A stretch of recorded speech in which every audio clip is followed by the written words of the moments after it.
You don't make a movie called 88 Minutes that's 2 hours long. What the hell? No. Something must have been lost in translation. Yeah. Anyway, as you know, all movies should be 88 minutes long. Yeah. Yeah. And hey, we're at 88 minutes of Predator right here, and pretty darn good movie so far. True. That's true.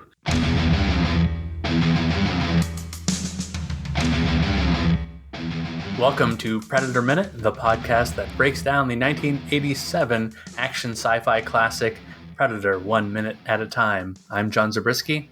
And I am Jeff Glover. And today we're talking minute 88 of Predator. Minute 88 you could call a lot of different things. A lot of different things. Yeah, I did a little bit of research on this, and not only are there just a ton of Hall of Famers wearing 88, I'll just run down their names real quick. Michael Irvin, Marvin Harrison, Tony Gonzalez, John Mackey. Mac.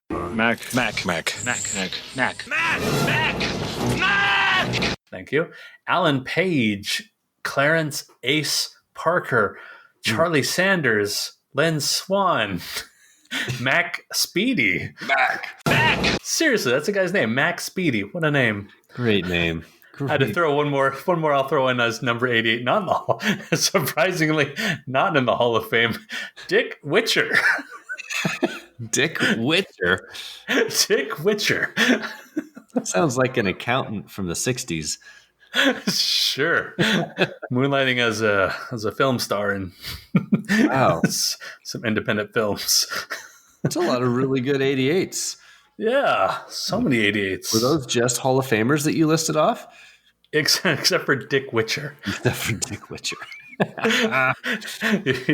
Yeah, those are all Hall of Famers. I was taking a cue from the NFL Hall of Fame webpage and just put the last names of the Hall of Famers in all caps. All caps. I saw some other ones, not Hall of Fame yet, but some excellent players. You got Des Bryant, Demaryius Thomas.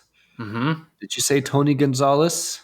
He is a Hall of Famer. He's in there. He is a Hall of Famer. Yeah.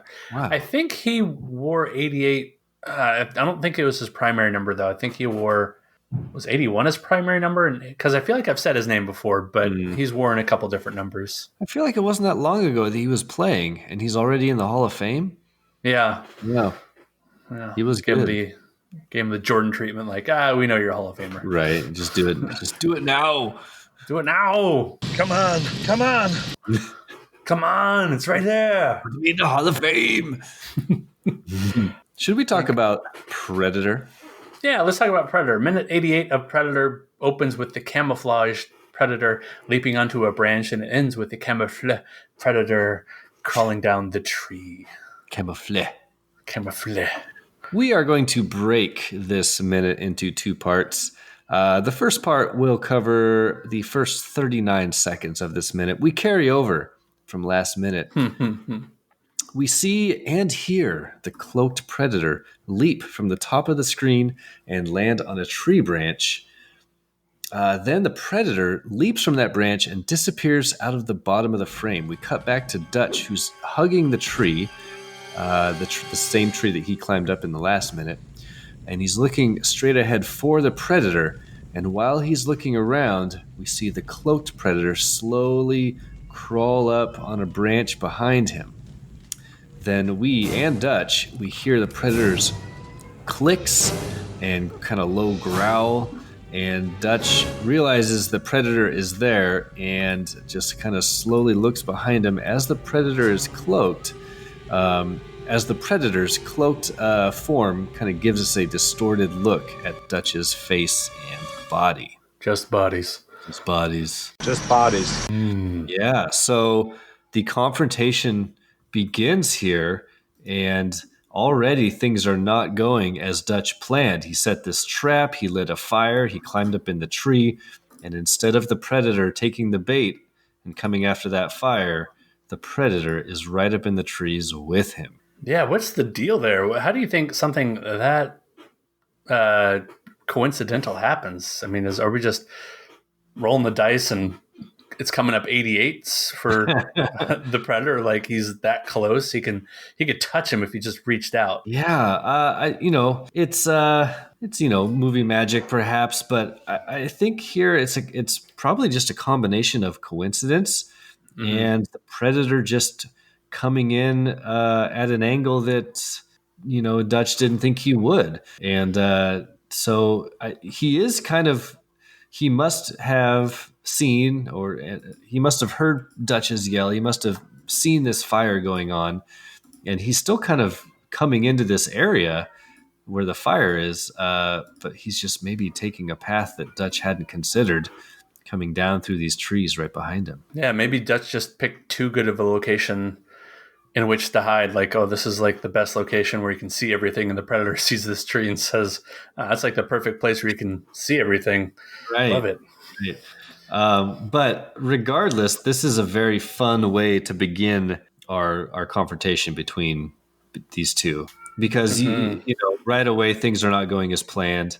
At the same time, we know that Dutch's disguise is working because the Hmm. predator does not see him right away, and we get some really kind of fun face acting here from Arnold as he sort of realizes what's going on, don't we? Yeah, he's almost coming literally face to face. Well, I guess in a way, it's kind of like coming butt to face, honestly, as the predator crawls past him and then like leg to face. But yeah, when Dutch hears the sound, we as the audience are privy to the predator being behind him before he knows it.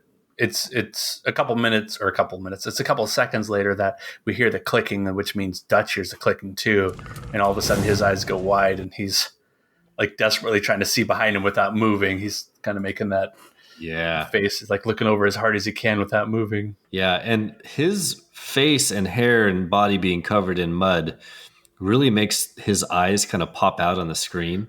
Mm-hmm. They're very white, and you really notice them moving around. So it's a cool effect because all the acting is done with those eyes, and you see the moment he realizes that it's there, and Mm-hmm. you can see the surprise and sort of like low key panic in his eyes as his eyes kind of like, you're right, kind of strain and try to look behind him. Yeah. Yeah, he's definitely putting a lot of emotion into those eyes, and I think it quickly.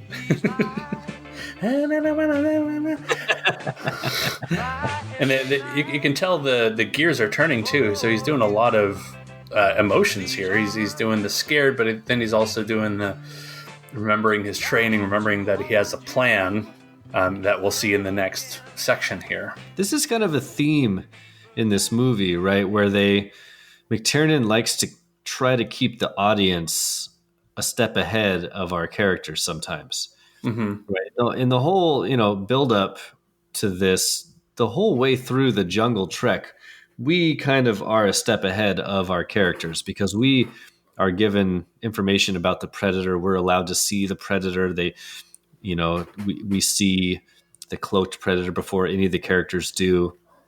And this is sort of a microcosm, sort of a mini version of that, where again we know the predator is there before Dutch, like you said, and so that theme of it kind of helps build the suspense because we know that he's there, and we're Mm-hmm. waiting to see how he's going to react. Right? It's a really effective kind of way to build suspense and build the thrill of the moment. Yeah, I agree because you could think that knowing the things that we know before the characters know it might lessen the suspense, but it certainly raises it because he's crafty enough and he's planning all this, and you just really can't wait to see what he does next, and hopefully doesn't do anything too rash.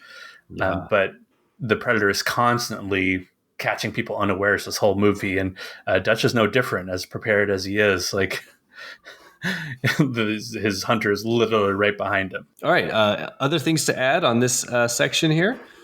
Yeah, like the music. As always, we always praise the music that Score is Alan great. Silvestri is putting on. There's some nice little suspenseful horns at first as the predator is leaping logs downward to what we learn is the same tree that Dutch is on.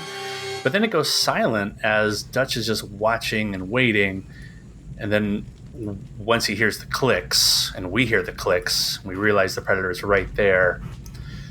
It goes back to a little bit more of a driving a little bit faster of these kind of deep horns. This Yeah. that Jaws like theme that we talked about when the predator first landed in the water after jumping off the waterfall after Dutch. Yeah, it's like the horns with the cymbals on top of it. Yes, Get yes. And it's just that driving sound that kind of mimics a heartbeat, maybe. As soon as that kicks in, like the hair on your arms kind of sticks up. It's really, Yeah. really effective. I love it. Yeah. And then you hear the maraca in the background. Dun. I just had one sitting here, Nice. as you do. As you do. But yeah, kind of like the Jaws icon is that fin in the water. The Predator's giveaway is like that shimmer, that cloaked invisibility appearance. Like, oh man, like trouble's coming if you're seeing those shimmers. And I meant to ask you, I didn't write this in my notes, but how well do you think Dutch can see the cloaked predator? Because he certainly knows it's there, clearly. But do you think he can see like just the outline or exactly like the ripples that we see? What do you think he sees? Because he never tells us. Yeah, that's a good question. That's a really good question. I always assumed that the characters in the film are seeing the same thing that we are seeing, the audience. So I would assume he sees the shimmer, right? And especially the shimmer, especially up this close, I think he definitely can see a very clear outline of where the predator is. That's what I've always assumed, but that's an interesting thought that the special effect kind of shows us, the audience, one thing, but I don't know if in the story it was meant to be he's even more cloaked, that he's almost invisible. I'm not sure. What do you have a thought on that? I just agree with you there about he's seeing exactly what we see, like looking into, I don't know, like almost like looking into water, how like it distorts things, and you can tell you're looking into water, but you can't tell depth or a lot of features as you're looking into it. It's probably just kind of a confusing mess, especially up close like that. And I just want to give a shout out to the effects crew headed by Joel Hynek, putting together this effect, this camouflage, this cloaking, because this is our best look at it so far in the movie, where it's slowed down in front of us as the predator is very quietly, slowly making his way down the tree in front of Dutch, and we see exactly what Dutch sees in all its glory. I think these were probably some of the last shots they did, because this whole sequence was filmed in the second location in Palenque after they redid the creature design. This creature design cloak does not look like the big bug lizard. This looks much more like the actual predator that we know and love. Yeah. That's a good point. We're so conditioned at this point in our, movie watching to assume that everything is CGI.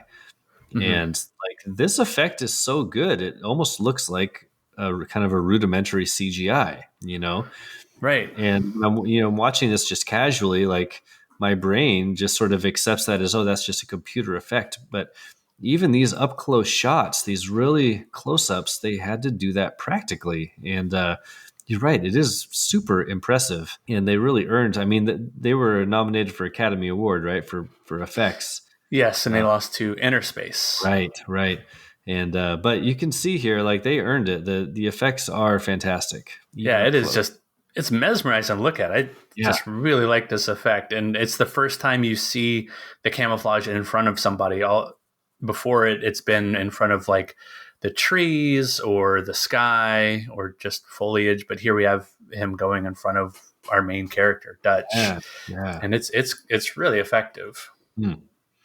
But I can throw a couple facts from John McTiernan. He actually pipes in with some more commentary. Oh, we got some actual interesting insight.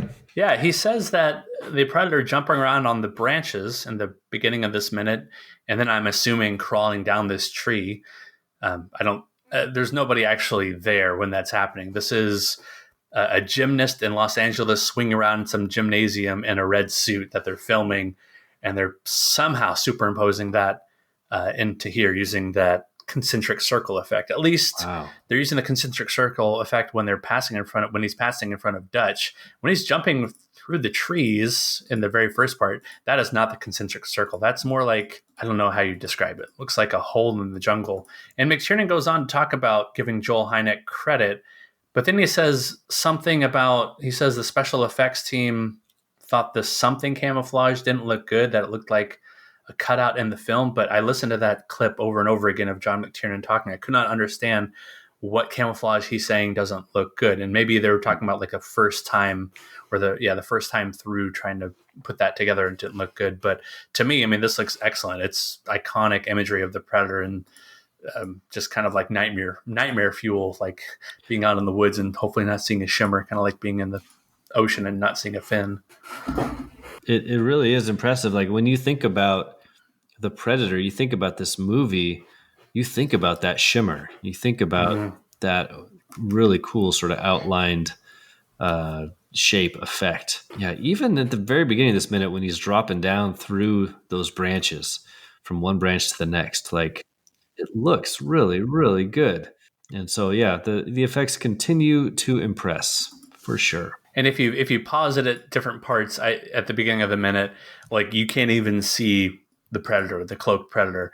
It just blends in so well with the background. It's something that you'd have to really be looking for if you're in Dutch's position. Like you just have to be so hyper aware and probably hopped up on all sorts of goofballs, just in your cocainum. Cocainum. Side note here, Dutch's hair with all this mud in it looks pretty good. It looks great. He looks like it's like perfectly manicured mud hair. Yeah. Looks like a slightly muddied version of his Terminator self. Yeah, or like if Guile from Street Fighter put a bunch of mud in his hair. Yeah. Jean-Claude Van Damme connection. There you go. Hey, there you go. Yeah. There you go. Well, all American. Shall we move on to the second section here? Let's do it. Second part. Okay, this will run from about second 40 till the end of the minute. As soon as the Predator passes Dutch on the tree, Dutch grabs a vine and dramatically swings from one tree across the ravine to another tree. And he grabs that tree quickly as the camera zooms in on him hugging the trunk tightly, almost tenderly.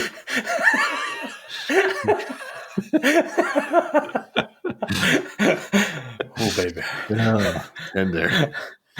Double 8.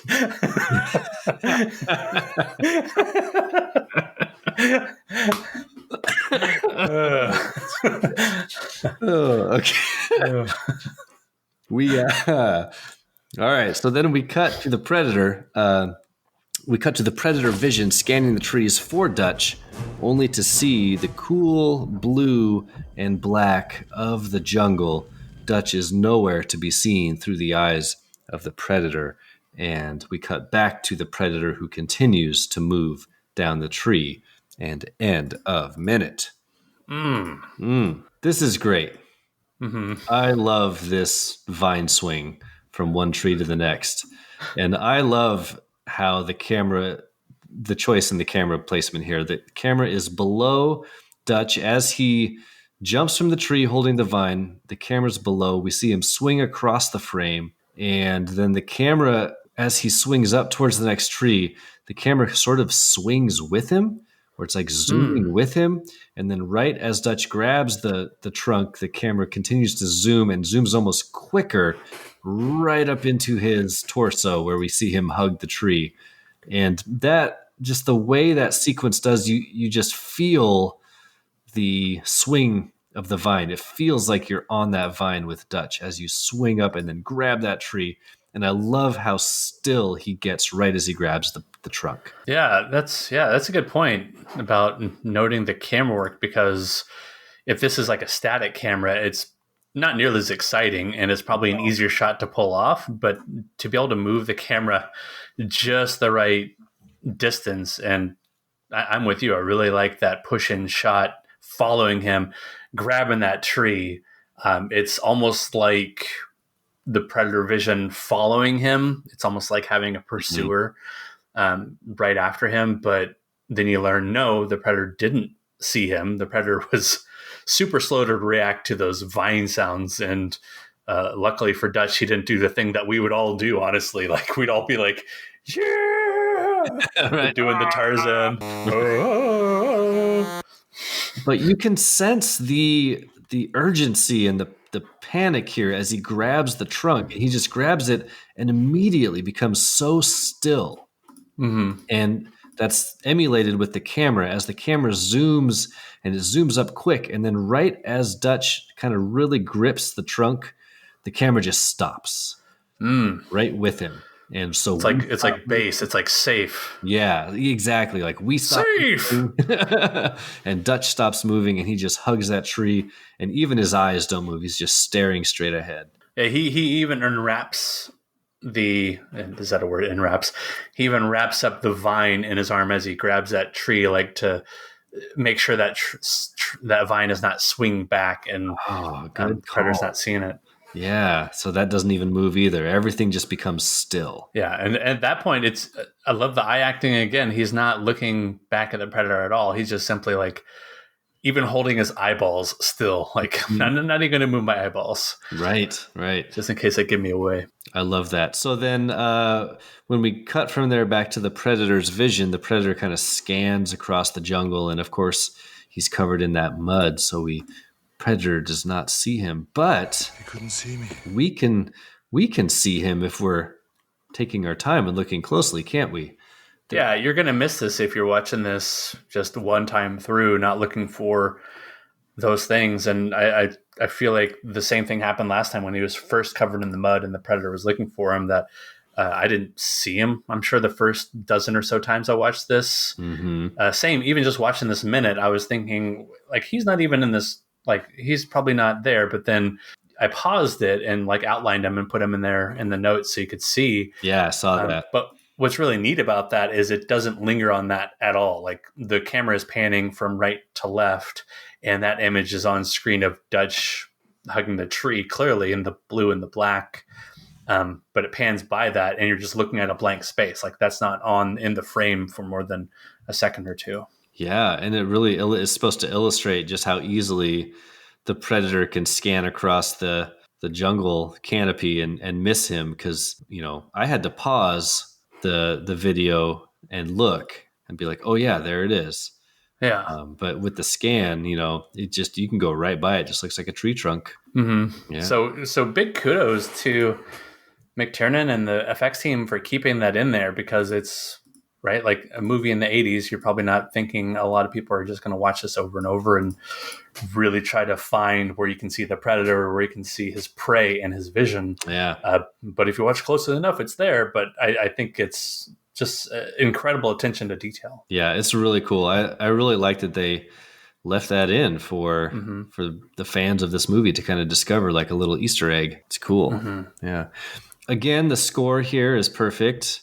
The score kind of crescendos as he swings across the ravine and grabs that tree. You kind of get a dun-dun-dun-dun, and it sort of ramps up. But then right as he grabs the tree, the score kind of goes quiet for a moment as well. And it's just that, again, that quick, everything becomes still for a split second while he tries to avoid the predator. And then we get that kind of low dun dun dun dun dun dun as he's sitting there thinking. It's like that adrenaline is kicking in at the same time as the music, especially when he's like grabbing that tree. It's almost like when you're racing up the stairs in the basement, like right. And it's dark down there, and you're like, I made the last step. That's going to be my da da da da, and I close the door. Like, there's nothing back there, but you're going to still run up those stairs in the dark. Of course. And then you slam the door behind you and everything becomes still. Yeah. And you hold still, and you just, your mud covered body is hopefully not giving off too much heat. So this is really, we're ramping up here. I'm really excited for our next several episodes as we really start to see the chess moves by these two hunters in the jungle. Yeah, that was definitely like a do or die kind of moment. I don't know the chess term for a vine swing away from an invisible enemy, but it's probably like, pawn to G9, and right, the rook's in the cradle now or something. Yeah, it really was an all or nothing move, huh? Like a lot of bad things could have happened there. The vine could have broke. He could have missed the tree. Yes. If he misses the tree, then he's just swinging back, but he's not going to quite go as far. Right. And then what if he just ends up dangling above the ravine and the predator's like, oh, and just shoots him with a laser. Exactly. Because we're going to see in the next few minutes that the predator doesn't have much compunction about just shooting at something that's not heated in his vision. Like if he's thinking that he's being hoodwinked, he's going to just take a shot. Yeah, he'll just fire away. Yeah. Yeah. Well, we know the predator is a camper. He's cheap. Yeah. Cheap camper. Dirty camper. Well, all right. Do we have other thoughts on this minute or the end of this minute? Just to connect back to the original script, the script is still showing Matheny tracking the predator by footprint, which is pretty incredible to me. In fact, he's tracking not just by footprint, but he's also finding the evidence of the predator climbing trees, because in the script, the predator has like these prehensile like back nails on the back of its feet or claws that it uses to help climb trees. And Dutch is finding that evidence and trying to track the predator back to his camp, I believe. I'll have to keep it up. But yeah, he thinks he's found where the predator has retreated to after killing off all his team. So it sounds like it's much more of I kind of talked about this last minute, but that original script is much more of kind of a hunter-tracker angle for our main character. Yeah. I think it's really aiming for that one-on-one confrontation where like you and I are not so different. Like it's really aiming for that. And there's quite a few moments, like even in the introduction of the original script, where they're showing the spaceship from space and then they cross dissolve to helicopters coming out of the mists and on the beach. But in the movie, it's not presented like that at all. It's just there's a spaceship, and there's some helicopters arriving on the beach. You're not meant to think those are two similar things at all. Oh, that's interesting. But maybe they are. Maybe they are. Kind of an interesting commentary on humankind, I suppose. Yeah, or just Arnold in general, just right. his badassness. Yeah. Well, all right. Did we do it? I think we did it. I think we expended ourselves on minute 88. We 88'd ourselves, love and kisses or whatever. 2 boobs. Four boobs. Calculator boobs. Calculator boobs. Yeah. I think we did it. So we can talk recommends now if you're ready or if you have something to recommend. Oh, let's see here. I'll just recommend that everyone should play Red Dead Redemption 2. Again, I'm behind the curve on good video games, but that's a really good game, so check that one out. And a show that my wife and I have been enjoying recently. My wife. And this is a show that we've watched for a while now, but we're finally catching up with the last season of it, which is Schitt's Creek. Oh. Have you watched Schitt's Creek at all?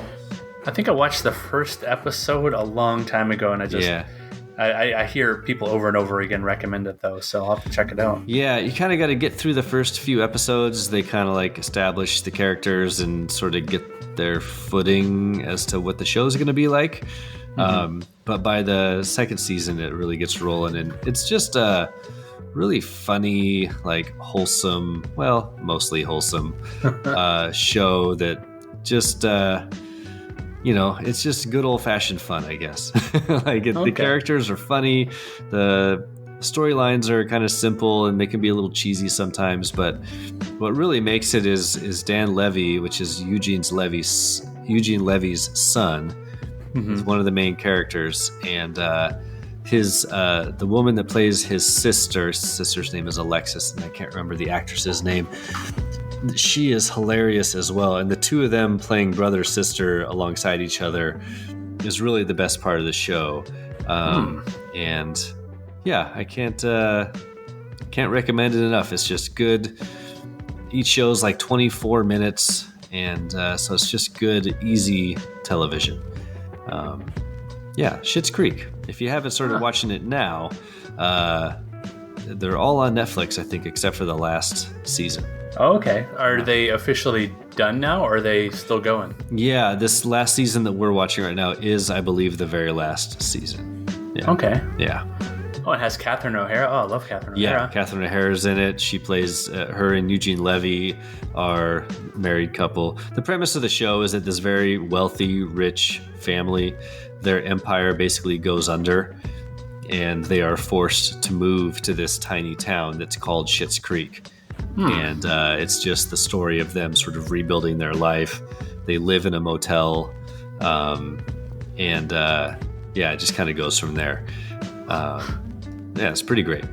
Good acting. Yeah, good comedic writing. It's fun. We'll have to do a little. Sarah and I'll have to start watching that because we're trying to fill that show hole. Yeah, I think you guys would like it because I know you. I haven't watched a lot of Gilmore Girls, but I think it has a similar vibe in terms of like witty dialogue and funny characters and stuff. So you might. Okay. Yeah. Like a kooky Community. Yo, for sure. Yes. Yeah. Chris Elliott's in it. He plays the mayor of the town. Oh, nice. Yeah. Yeah, it's good. What do you got on the old recommends for us this week, Mr. Zabriskie? Let's see. I went through the old Amazon Video last week, just kind of looking around at things like, oh, okay, I'm feeling in the mood for something kind of 90s actioner. And in my opinion, like the McTiernan movie that McTiernan never made popped up, and I watched that the whole way through, where Harrison Ford plays the president on Air Force One, and Gary Oldman is the bad guy trying to kidnap the president or something like that. I don't remember the exact motivations.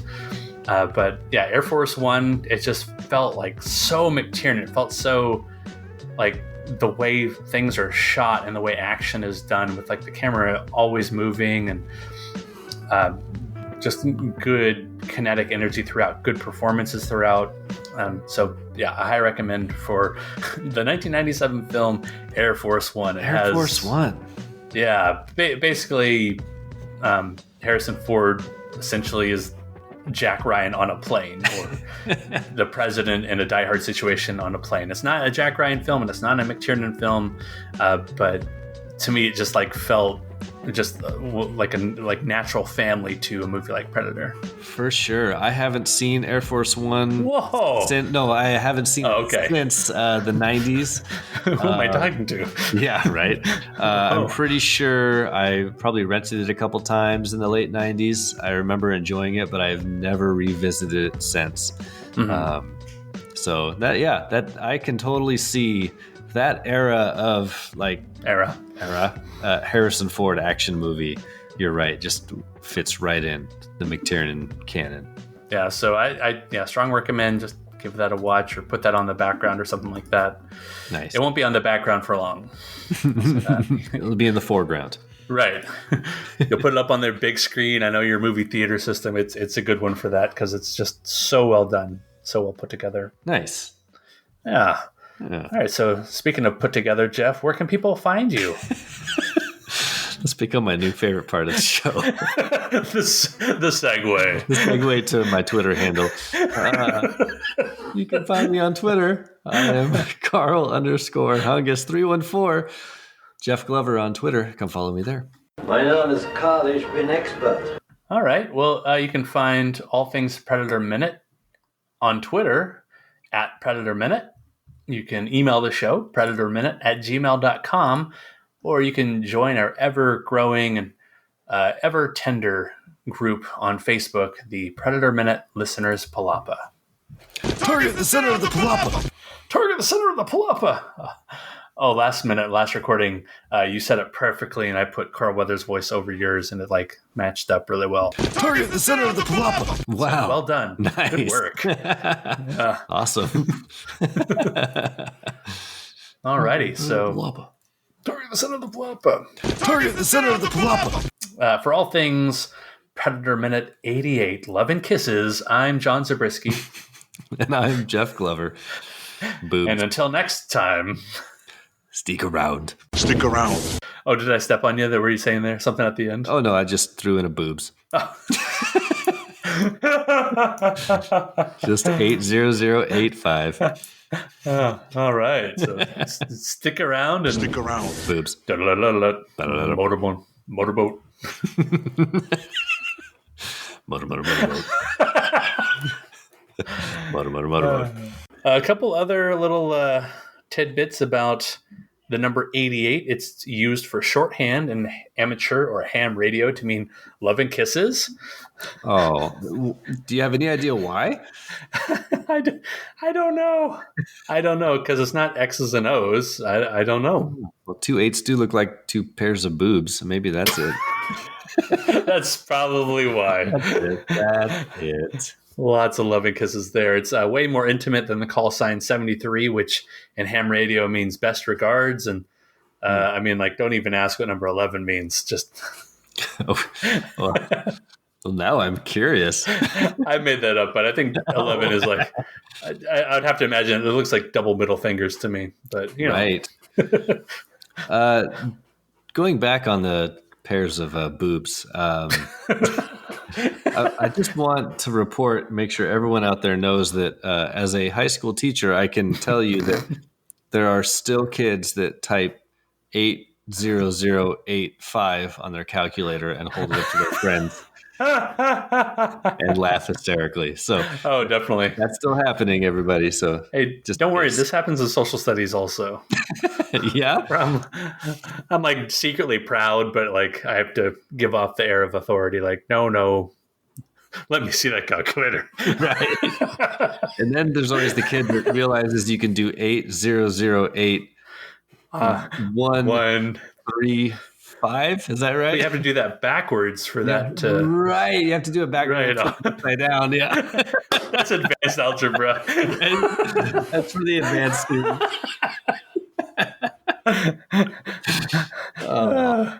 Oh man. I'm gonna go. All right, I'll give you a couple more. In Chinese culture, 88 symbolizes fortune and good luck, to the point where this is on Wikipedia. The Chinese government has been auctioning auto license plates containing many 8s for tens of thousands of dollars. That's crazy. Wow. Yeah, so good fortune for the Chinese government selling license plates with 8s on them. Right. Taking advantage of people's superstitions. Yeah, I'm thinking my brand new license plate has an 8 on it. Whoa, we're rolling in it. That's a good sign. That's a great sign. Yeah. I thought it was interesting that both the Winter and the Summer Olympics took place in 1988. I didn't research that further to find out why that was. I was under the impression they're always alternating, like every 2 years. Well, they, what did they do? They used to, like, didn't they used to do? Oh shit! Now I can't remember. Because because now they every 2 years it's like every 2 years is winter, and then 2 years later it's summer, 2 years later is winter, right? Exactly.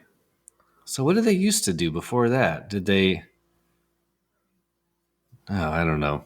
You know, I don't know. If people know on the Predator Minute listeners pull up, feel free to chime in because I'm unlikely to do that research after tonight. I love research. Love it. Let's see. 88 miles per hour will have you time traveling in the DeLorean and Back to the Future. Nice. Yeah. And then just funnily enough, there's a lot of bands who have recorded a song that's called 88. And my favorite bands that did this, and favorite, I mean by looking at their name, you had the Christian rock band, the 77s. Of course. God. Yeah. Praise God. You have Sum 41, Apartment 26, and Level 42. Why do all these bands have numbers in their names? I don't know. And why are they singing songs with numbers in their names? It's totally confusing. Weird. Something's going on there. I don't know. Yeah. All right. Well, good 88 research. Yeah. Well done. Did you have any 88 factoids that popped in your brain? I always think of like Oren's Army, the Crazy 88, Kill Bill. There's also that movie 88 Minutes starring Al Pacino that I've never seen. That we've never seen, yeah.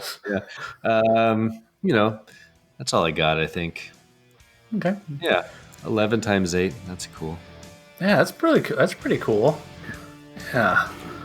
Yeah, there's some good math stuff there. Yeah. Yeah. All right. 88. All right. Cheers to you, 88.